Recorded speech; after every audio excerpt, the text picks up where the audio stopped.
নারীদের আত্মবিশ্বাসী হয়ে মাথা উঁচু করে চলার ও লড়াইয়ের আহ্বান জানিয়েছেন বলিউড অভিনেত্রী ও সাবেক বিশ্বসুন্দরী ঐশ্বরিয়া রাই বচ্চন। সম্প্রতি একটি আন্তর্জাতিক প্রসাধনী দ্রব্যের বিজ্ঞাপনী দূত হিসেবে একটি অনুষ্ঠানে যোগ দিয়ে এমন আহ্বানের কথা বলেন তিনি। নারীদের হয়রানি ও কটাক্ষের শিকার হওয়া নিয়ে কথা বলেন অভিনেত্রী। সেখানে তাকে প্রশ্ন করা হয়, রাস্তাঘাটে নারীরা কিভাবে হয়রানি মোকাবেলা করবেন।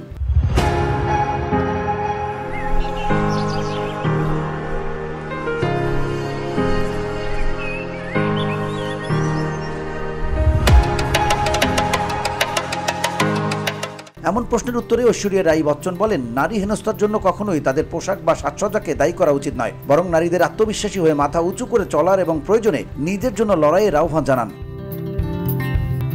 এবার সাবেক এই বিশ্বসুন্দরী পাল্টা প্রশ্ন ছুড়ে বলেন, অপর প্রান্তের মানুষটির চোখের দিকে না তাকালেই পার পেয়ে যাবেন ভাবছেন? তাহলে বলি, একদম নয়। মোকাবেলা করতে হেনস্থাকারীর চোখের দিকে সোজাসুজি তাকাতে শিখুন, মাথা উঁচু করে হাঁটুন।